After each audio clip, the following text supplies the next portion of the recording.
Reginald Johnson a consacré toute sa vie à bâtir un empire à partir de rien, pour finalement être humilié par ses propres enfants et écarté de l'entreprise qu'il avait créée.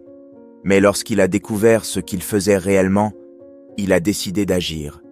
Ce qui s'est passé lors de la réunion où il les a confrontés a laissé tous les investisseurs sous le choc. La salle de réunion était glaciale, éclairée par des lampes blanches projetant une lumière impersonnelle sur la longue table en verre. Reginald ajusta sa veste, un réflexe dont il ne s'était jamais défait, bien qu'il sache que sa présence ici n'était plus la bienvenue. Le tapis moelleux étouffait le bruit de ses pas alors qu'il avançait lentement vers la tête de table, son ancien siège, la place qu'il avait occupée avec fierté pendant des décennies. Désormais, cette place appartenait à Harris, son fils aîné, qui était avachi dans son fauteuil en cuir, un sourire impatient au coin des lèvres. À côté de lui, Andrew faisait tourner un stylo entre ses doigts, tapotant la table avec un rythme agaçant. Les autres directeurs fixaient Reginald avec des expressions neutres, certains tentant de masquer leur malaise, d'autres ne faisant même pas l'effort de cacher leur indifférence. Un silence pesant s'installa, jusqu'à ce qu'Harris pousse un soupir en croisant les bras. « Papa, on doit parler. » Reginald se redressa, sentant une pointe d'appréhension.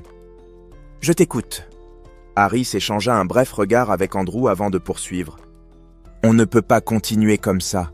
Tu débarques ici toutes les semaines avec tes idées dépassées.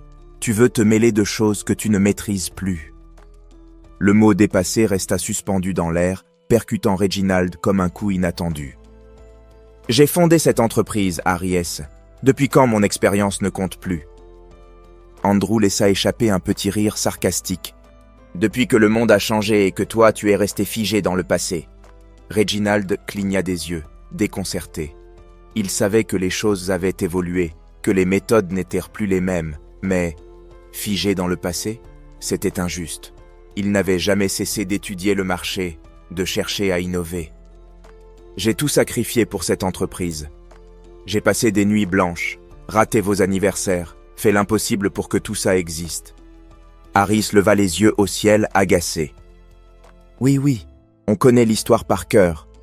Mais papa, l'entreprise n'a plus besoin de toi. En fait, ce serait même mieux si tu n'étais plus dans les parages. » Reginald sentit un nœud se former dans sa gorge. « Un problème ?» Andrew s'adossa à son fauteuil, croisant les bras. « Oui, un problème. Ce n'est rien de personnel, papa, mais il est temps de tourner la page. » Les mots étaient lâchés avec une facilité déconcertante, sans hésitation, sans remords. Comme si évincer leur propre père était une simple formalité, un banal contrat à signer. Reginald balaya la salle du regard. Il y avait là d'autres directeurs, des employés qui, il y a encore quelques années, auraient baissé les yeux par respect pour son nom. À présent, ils évitaient son regard, feignaient d'être absorbés par des documents ou des écrans d'ordinateur.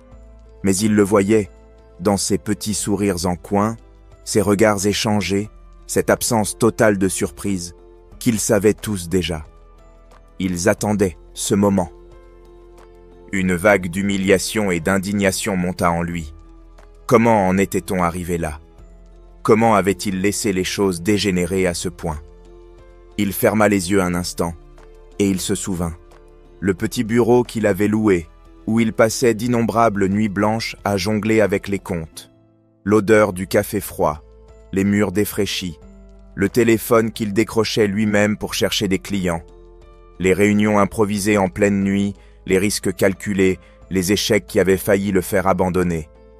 Et surtout, ses enfants, encore petits, courant dans la maison pendant qu'il tentait de leur expliquer que tous ces sacrifices étaient pour leur avenir. Aujourd'hui, ces mêmes enfants le considéraient comme un fardeau. Une nausée lui noua l'estomac. Sa bouche s'assécha. Il voulut dire quelque chose, crier, exiger du respect. Mais aucun mot ne franchit ses lèvres. Lentement, il se leva. « Je vois. » Harris haussa un sourcil. « Parfait. Alors on considère ce sujet réglé. » Reginald jeta un dernier regard autour de lui. La lumière froide des lampes, les visages indifférents, les expressions condescendantes. Puis il tourna les talons et quitta la salle. Chaque pas dans les couloirs de l'entreprise était une épreuve. Il marchait lentement, mais le poids du mépris l'écrasait. En passant devant l'accueil, il remarqua que les employés se taisaient à son passage. Certains évitèrent son regard, d'autres échangeaient des sourires en coin. Un groupe de jeunes analystes chuchota quelque chose avant de pouffer de rire. Reginald s'arrêta. Ses poings se serrèrent le long de son corps. Une vague d'indignation se mêlait à sa douleur. Ils le voyaient tous comme un fantôme, un poids mort. Il inspira profondément et reprit sa marche. Quelque chose en lui était en train de changer. Reginald passa le reste de la journée chez lui, assis dans son fauteuil en cuir, perdu dans ses pensées. Les mots d'Harris et d'Andrew résonnent encore dans son esprit. « Tu es un frein. Le marché a changé. C'est notre tour. » Il sait que quelque chose cloche. Leur ton, leur impatience, cette volonté presque fébrile de se débarrasser de lui, ce n'est pas seulement du mépris, c'est de la peur. La peur qu'il découvre quelque chose. Il n'est pas arrivé là où il est en étant naïf. Pendant des décennies, il a bâti son empire en affrontant toutes sortes d'épreuves, des concurrents sans scrupules, des crises économiques, des trahisons au sein même de son équipe. Il sait reconnaître quand on lui cache quelque chose. Le lendemain matin, il décide de retourner à l'entreprise. Mais cette fois, sans prévenir personne. Il entre par le parking des cadres dirigeants, où son nom figure encore sur la plaque de sa place réservée. En parcourant les couloirs, il croise la réceptionniste, qui le regarde avec étonnement. Visiblement, tout le monde pensait qu'il ne remettrait jamais les pieds ici. D'autres semblent vouloir lui dire quelque chose, mais hésitent. « Bonjour ». Sa voix est ferme.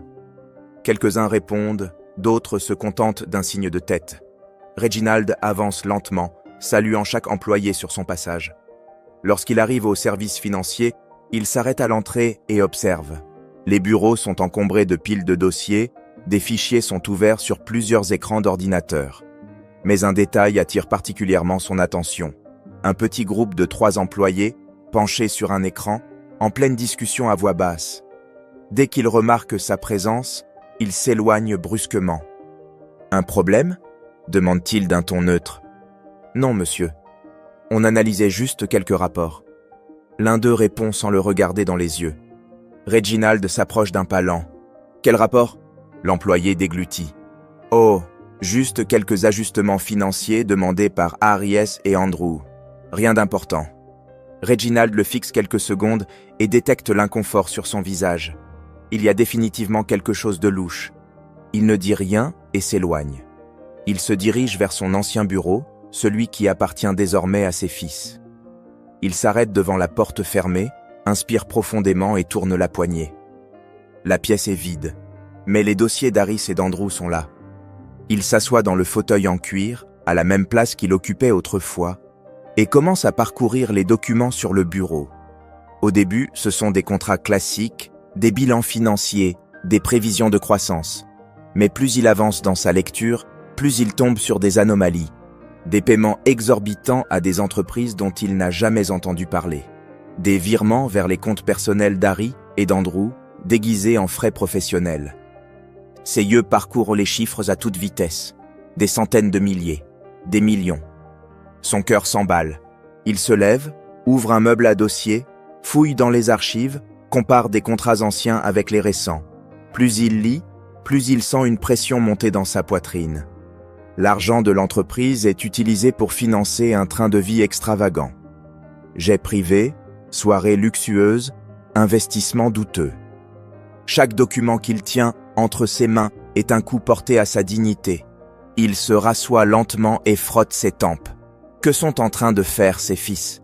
Comment ont-ils osé prendre tout ce qu'il a construit à la sueur de son front et le transformer en ça ? On frappe à la porte. Reginald inspire profondément et lève les yeux. C'est un de ses plus anciens employés, Mark. Un comptable qui travaille avec lui depuis les débuts de l'entreprise. « On peut parler ?» demande Mark en entrant et en refermant discrètement la porte derrière lui. Reginald hoche la tête. Mark s'approche, tire une chaise et jette un regard aux alentours avant de parler. « Monsieur Johnson, je sais que je ne devrais pas dire ça, mais vous devez être prudent. » « Prudent ?» Avec quoi? Mark prend une profonde inspiration. Avec Harris et Andrew, ils cachent des choses. Ça fait plus de 30 ans que je suis ici, et je n'ai jamais vu autant d'irrégularités dans les comptes que ces derniers mois. Tout passe par eux. Personne n'a le droit de poser de questions. Tu as vu les documents? Oui, et j'ai vu pire. De l'argent est transféré vers des comptes offshore. Ils gonflent artificiellement les factures des fournisseurs et empochent la différence. Pour l'instant, l'entreprise reste bénéficiaire. Mais si ça continue... Il ne termine pas sa phrase, mais Reginald comprend. Son cœur bat à tout rompre. Il serre les poings. Pourquoi personne ne m'a rien dit? Parce qu'ils ont éliminé tous ceux qui posaient trop de questions. Des employés historiques, des gens qui travaillaient avec vous depuis des années. Ils ont fait ça petit à petit, si discrètement que personne n'a réagi. Mais là, c'est en train de devenir incontrôlable. Reginald passe une main sur son visage. J'ai besoin de preuves. Mark acquiesce. Je peux vous aider. J'ai des copies de certains documents qui montrent les transactions suspectes. Mais il va falloir être discret. S'il découvre qu'on enquête... Reginald lève la main. Je sais. Mark se lève. Je vais récupérer les fichiers. Je vous les enverrai avant la fin de la journée. Lorsqu'il quitte la pièce, Reginald repose les yeux sur les dossiers étalés devant lui, sur ce bureau qui fut autrefois le sien. Il s'adosse au fauteuil et prend une grande inspiration. Il n'a plus aucun doute. Ses fils sont en train de détruire l'entreprise. La salle de réunion était pleine. Tous les directeurs, cadres et investisseurs étaient présents. Un brouhaha constant régnait dans la pièce. Des conversations parallèles fusaient de toutes parts. Mais Reginald restait silencieux, assis au bout de la table. Contrairement à la dernière fois qu'il avait mis les pieds ici, il ne ressentait ni doute ni humiliation. Cette fois, il avait quelque chose de concret en main. Des preuves. Harris et Andrew arrivèrent quelques minutes plus tard, souriant, échangeant des poignées de main confiantes avec les présents. Ils prirent place côte à côte à la tête de la table, ignorant complètement leur père. Harris tapota la table du bout des doigts. « Bien, messieurs, merci d'être venus. Allons droit au but. Nous avons plusieurs points importants à aborder aujourd'hui. Alors, avant cela, j'ai quelque chose à dire. » La voix de Reginald résonna, ferme, pour la première fois depuis longtemps. Un silence se fit. Les cadres échangèrent des regards. Harris cligna des yeux, surpris, tandis qu'Andrew laissa échapper un soupir agacé, comme si tout cela l'ennuyait déjà. « Papa, cette réunion n'est pas un forum où tu peux vider ton sac, » répliqua Harris avec un sourire forcé. « On pourra en discuter plus tard. » Reginald ignora la remarque et posa un dossier sur la table. « Très bien, alors allons droit au but. » Il ouvrit le dossier et fit glisser une série de documents vers le centre de la table. Le frottement des feuilles sur le verre résonna dans la pièce. Les directeurs les plus proches se penchèrent pour lire. D'autres saisirent les documents et commencèrent à les faire passer de main en main. Au début, personne ne réagit, mais à mesure que leurs regards parcourèrent les chiffres, leurs expressions changèrent. Le silence s'installa progressivement dans la salle. « Qu'est-ce que c'est ?» demanda l'un des investisseurs en fronçant les sourcils. « Des relevés financiers, » répondit Reginald. « Des virements directs des comptes de l'entreprise vers les comptes personnels d'Harris et d'Andrew. Des paiements frauduleux à des sociétés fictives. Des détournements de fonds s'élevant à plusieurs millions. » L'atmosphère devint lourde. Andrew eut un rire nerveux et croisa les bras. « Oh voyons, c'est absurde. » « Absurde ?» Un des directeurs haussa un sourcil. « Ces documents sont authentiques ? Vous savez très bien que l'entreprise doit déplacer des fonds de manière stratégique, » tenta de justifier Harris. « Nous investissons dans des secteurs à haut risque et certaines de ces transactions font partie d'un plan à long terme. » Un plan à long terme ? Tu veux vraiment nous faire croire que l'achat de jets privés avec l'argent de l'entreprise fait partie d'une stratégie financière ? Harris ouvrit la bouche pour répondre, mais hésita. « Attendez une seconde. » Andrew leva les mains. « Vous allez vraiment écouter ce qu'il raconte ?» Il pointa son père du doigt. « Mon père est coincé dans le passé. Il n'a jamais accepté que l'entreprise devait évoluer. Maintenant, il débarque avec ses papiers pour essayer de nous évincer. » « Donc, ces documents sont faux ? demanda un des cadres. Andrew déglutit. Ce n'est pas ce que je dis. Alors tu admets que ces transactions sont réelles? Arias serra les mâchoires et échangea un regard avec son frère. Un nouveau silence s'installa. Les investisseurs n'avaient plus cette expression de confiance. À la place, il y avait du doute, de la méfiance. Reginald remarqua une goutte de sueur perler sur le front d'Harris. Andrew, lui, s'agitait sur sa chaise, secouant nerveusement la jambe sous la table. « C'est du grand n'importe quoi », reprit Arias, tentant de garder un ton autoritaire. « Aucun d'entre vous ne comprend ce que c'est que de diriger une entreprise dans le monde actuel. Si on s'en était tenu aux idées de mon père, on serait en faillite aujourd'hui. »« Tu évites le sujet », souligna un des directeurs. « Pas du tout. J'essaie de vous faire comprendre que tout ce qu'on a fait, c'était pour le bien de l'entreprise. » « Pour le bien de l'entreprise ?» Un investisseur éclata de rire, incrédule. « Tu veux vraiment nous faire gober ça ?» Les murmures reprirent dans la salle. Mais cette fois, le ton avait changé. Auparavant, Arias et Andrew inspiraient de confiance. Maintenant, c'était de la colère qui montait. Reginald attendit le bon moment, puis il déclara « Il n'y a plus de place pour vous ici. » Un silence de plomb tomba dans la salle. Andrew fronça les sourcils. « Qu'est-ce que tu viens de dire ? Vous n'êtes plus en état de diriger cette entreprise. » Poursuivit Reginald, sa voix tranchante. « Pas après ce que vous avez fait. »« Papa, tu ne peux pas faire ça. » Harris se pencha en avant, les dents serrées.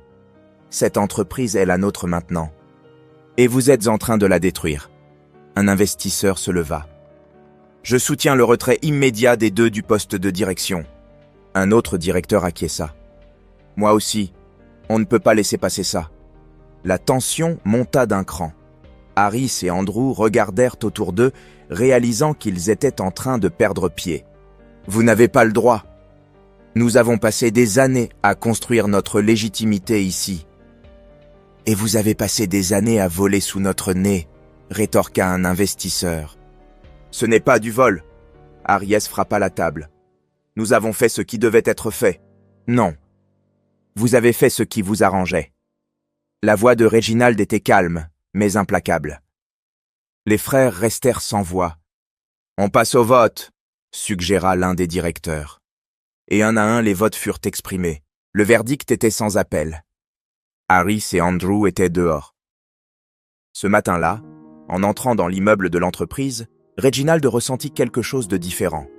Pour la première fois depuis longtemps, il ne croisa ni regard méfiant ni sourire forcé. L'atmosphère pesante qui régnait depuis qu'Arias et Andrew avaient pris les commandes s'était dissipée. Les employés semblaient plus détendus. On entendait des conversations animées dans les couloirs, des poignées de main échangées avec sincérité, et même l'odeur du café à l'accueil semblait plus agréable. Mais il restait encore beaucoup à faire. Il monta jusqu'à son ancien bureau, désormais officiellement le sien à nouveau. En franchissant la porte, il ressentit un profond soulagement. Malgré les changements apportés par ses fils, il retrouvait encore l'essence de ce lieu qu'il avait tant chéri. Il attrapa un dossier posé sur la table et se plongea immédiatement dans l'examen des contrats. Il devait tout réorganiser, supprimer les dépenses inutiles et surtout, regagner la confiance des clients et des investisseurs. Peu après, Marc, le comptable qui l'avait aidé à mettre au jour les détournements de fonds, frappa à la porte. « Bonjour, monsieur Reginald. Entre, Marc, » répondit-il sans lever les yeux de ses documents. Marc prit place sur une chaise face à lui. « Comment ça se passe ?»« Mieux, mais il y a encore beaucoup à faire. » Marc hocha la tête. « J'ai dressé la liste des anciens employés écartés sous la gestion d'Harris et d'Andrew. Beaucoup aimeraient revenir. » Reginald saisit la liste et parcourut les noms. Il les connaissait tous. Des hommes et des femmes qui avaient contribué à bâtir cette entreprise à ses côtés. Des personnes dévouées, sacrifiées sans scrupules, comme si elles n'avaient jamais compté. « Contacte-les tous », ordonna-t-il. « S'ils veulent revenir, les portes leur sont grandes ouvertes. » Un sourire illumina le visage de Marc. « Ils seront ravis d'apprendre ça. Et je veux une réunion avec nos anciens clients. Il est temps de rétablir la confiance. » Marc nota les instructions. « Je m'en occupe. » Reginald referma le dossier et posa son regard sur la fenêtre. D'ici, il pouvait observer le va-et-vient dans l'entreprise. Des employés traversèrent les couloirs, certains portant des dossiers, d'autres discutant en petits groupes. Une énergie nouvelle flottait dans l'air. La reconstruction ne serait pas facile, mais il était prêt. Le lendemain, les premiers anciens employés firent leur retour. En entrant dans le hall, Reginald aperçut des visages familiers. Parmi eux, Clara, l'ancienne responsable du service client, renvoyée pour s'être opposée aux décisions d'Aries et d'Andrew. « Monsieur Reginald !» s'exclama-t-elle, un sourire sincère aux lèvres. « Clara, c'est un vrai plaisir de te revoir. J'ai cru que ce jour n'arriverait jamais, » avoua-t-elle émue. D'autres employés vinrent le saluer. Certains lui serrèrent la main avec force, comme pour lui exprimer leur gratitude. « On savait que vous ne laisseriez jamais cette entreprise sombrer, » lui dit l'un d'eux. Reginald sentit une bouffée d'émotion lui serrer la poitrine. « Moi aussi, je le savais. » Les jours suivants furent intenses. Reginald passa en revue chaque contrat, élimina les dépenses superflues, renégocia les accords avec les fournisseurs et insista pour rencontrer personnellement chaque client. Dans la salle de réunion, il fit face à d'anciens partenaires commerciaux qui avaient perdu foi en l'entreprise sous la gestion de ses fils. « Je sais que ces dernières années ont été marquées par de mauvaises décisions, » commença-t-il en posant son regard sur chacun d'eux. « Mais je suis ici pour vous assurer que nous redeviendrons l'entreprise en laquelle vous avez toujours eu confiance. » Les clients échangèrent des regards incertains. L'un d'eux, un entrepreneur nommé Robert, croisa les bras. « J'avoue avoir sérieusement envisagé de couper tout lien avec vous. Mais si c'est vous qui reprenez les rênes, alors peut-être qu'il y a encore de l'espoir. » Un autre acquiesça. « Nous avons toujours respecté votre manière de travailler, Reginald. Si vous êtes vraiment de retour aux commandes, nous voulons poursuivre notre collaboration. » La confiance renaissait. Avec le temps, les résultats suivirent. Le chiffre d'affaires remonta, les anciens clients revinrent, et les employés retrouvèrent leur fierté de travailler ici. Et chaque matin, Reginald prit l'habitude de parcourir l'entreprise. Il serrait des mains, échangeait quelques mots avec les employés, observait chaque détail. Une nuit, alors qu'il était seul dans son bureau, il balaya la pièce du regard. Il repensa aux premiers jours, à l'époque où tout n'était qu'une petite affaire sans aucune garantie de succès, aux nuits blanches, aux périodes de doute, aux sacrifices consentis pour bâtir cet empire. Et il sut, avec une certitude absolue, qu'il avait fait ce qu'il fallait. Cette histoire nous rappelle que la véritable valeur d'une personne ne réside ni dans l'argent, ni dans le pouvoir, mais dans son intégrité, son travail et le respect qu'elle inspire au fil du temps. Reginald a passé des années à bâtir un empire et, au moment le plus difficile de sa vie, il a dû choisir entre l'amour de ses enfants et les principes qui l'ont toujours guidé. Qu'auriez-vous fait à sa place? Pensez-vous qu'il a pris la bonne décision? Dites-nous en commentaire et partagez cette histoire avec quelqu'un qui a besoin de l'entendre.